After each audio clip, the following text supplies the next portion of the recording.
নানপুরি। বিয়ে বাড়ির মতো নানপুরি এবার সবাই ঘরে বানিয়ে খেতে পারবেন।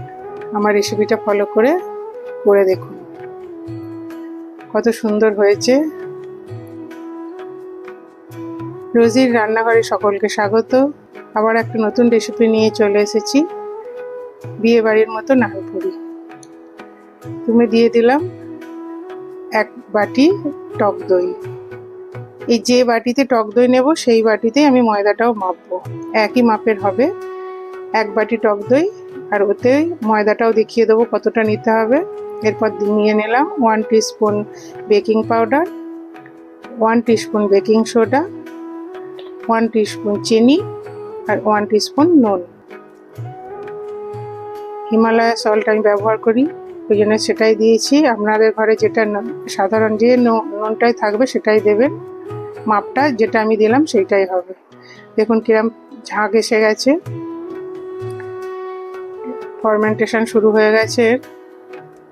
এরপর দিয়ে দিলাম ওই বাটির মাপেই 3 বাটি ময়দা। যে বাটির মাপে দই দেওয়া হবে সেই বাটির মাপেই 3 বাটি ময়দা। 1 বাটি টক দই, 3 বাটি ময়দা, এটাই এর মাপ। না, এবার আপনি যেরকম আপনার ঘরে যেরকম মানুষ থাকবে সেই অনুযায়ী বাড়িয়ে কমিয়ে নেবেন।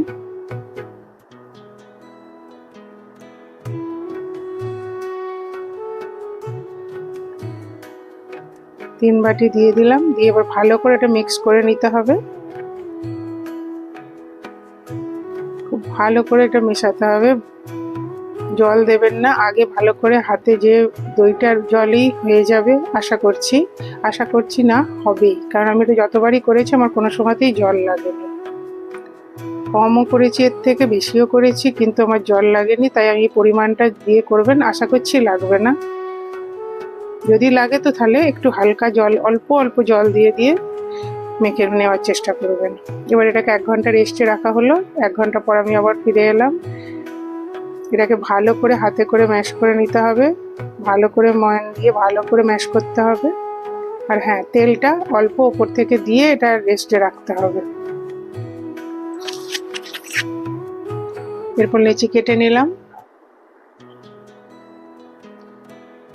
এর বেলাটা হচ্ছে, থিকনেসটা হবে কিরকম, লুচির মতো ছোটও হবে না, আবার রুটির মতো অতটা বড়ও হবে না, মাঝারি সাইজটা হবে। বেলাটা খুব পাতলা লুচির মতো হবে না, মোটামুটি একটা সাইজের হবে। দেখলেই বুঝতে পারবেন, আমার বেলাটা দেখে নিন, তাহলেই বুঝতে পারবেন।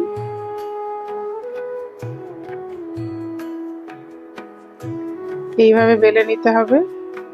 নিয়ে এবার আস্তে আস্তে তেলটা হালকা গরম করে, ভালো করে গরম করে নিয়ে ছাড়তে হবে এক এক করে। আমরা একটু লাল লাল পছন্দ করি, মানে আমার ফ্যামিলি সবাই একটু লাল পছন্দ করে, লুচি হোক নানপুরি হোক যে কোনো জিনিস। আমরা যার জন্য লাল করছি আমি একটু।